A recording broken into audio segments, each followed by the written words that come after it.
Bonjour à tous, bienvenue dans ce mini-podcast consacré au film Ballerina sorti tout récemment sur Netflix et qui est déjà dans le top des films les plus regardés du moment. Alors, tout d'abord, j'adore les films asiatiques d'une manière générale, les productions asiatiques, car il y a vraiment une différence d'ADN tout simplement avec les films américains, et ça change et ça fait du bien d'avoir ce côté un peu frais, un peu créatif.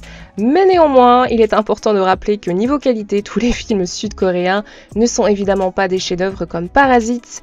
Mais bon, sans plus attendre, regardons un peu ce que donne cette création Netflix. Alors c'est évidemment le scénario éternel, des méchants qui font du mal à une gentille, ça vous rappelle peut-être un sketch de des inconnus, et son ami qui va donc chercher à la venger, et c'est un peu style La mort dans la peau, donc le deuxième film de la trilogie Jason Bourne avec Matt Damon, film que j'adore au passage. Et donc voilà, c'est un scénario basique, solide et qui généralement produit de bons films. Alors tout d'abord, ce que j'ai beaucoup aimé dans Ballerina, c'est tout bête, c'est la façon de filmer, les couleurs, les lumières. C'est créatif, c'est souvent poétique, c'est très joli. Et c'est renforcé en plus par la musique, qui est un mélange de classique, de remix atmosphérique. Et il y a beaucoup de scènes de nuit, donc c'est très esthétique, c'est très beau, le visuel est stylé, même stylisé j'ai envie de dire.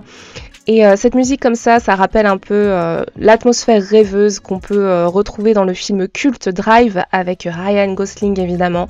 Donc ça c'était des petits clins d'œil que j'ai trouvé très agréables et qui donnent un vrai cachet à Ballerina.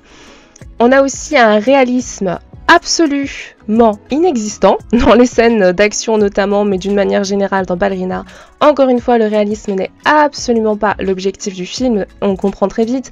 On va voir la protagoniste qui est une toute petite femme qui est garde du corps d'ailleurs, qui garde des gens très riches, donc qui prennent uniquement les meilleurs parce que les gens très riches tiennent à leur santé et ils ont les moyens de la protéger en principe. Donc bref, elle excelle dans son domaine et on a un combat final en mode John Wick avec des vibes de Kill Bill, notamment avec certains plans, etc. Donc j'ai senti beaucoup de références comme ça à des classiques du genre et c'était assez agréable.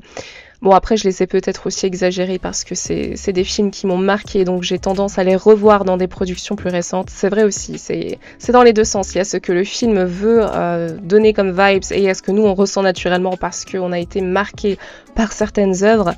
Donc voilà, Ballerina est un film avec beaucoup de violence, c'est un film assez trash mais avec une très belle esthétique soignée, stylisée qui adoucit un peu l'ensemble. Il n'y a rien de gore ou de désagréable à regarder, l'ensemble est vraiment joli, même si dans les faits c'est une histoire très cruelle et violente, et qui malheureusement tombe un peu dans les travers typiques de ce genre de film, j'ai envie de dire. C'est avec des dialogues un petit peu bébêtes, un petit peu simplistes, des fois un peu risibles, mais j'ai envie de dire c'est tellement devenu un classique du genre de film d'action, d'avoir j'ai envie de dire des dialogues un petit peu cultes mais pour les mauvaises raisons. D'ailleurs on fera sans doute un jour un podcast sur les dialogues les plus cultes pour de mauvaises raisons des films d'action bon voilà, on va pas trop s'en formaliser parce qu'encore une fois si le réalisme n'est pas l'objectif du film, clairement l'intelligence et la réflexion provoquées par les dialogues non plus.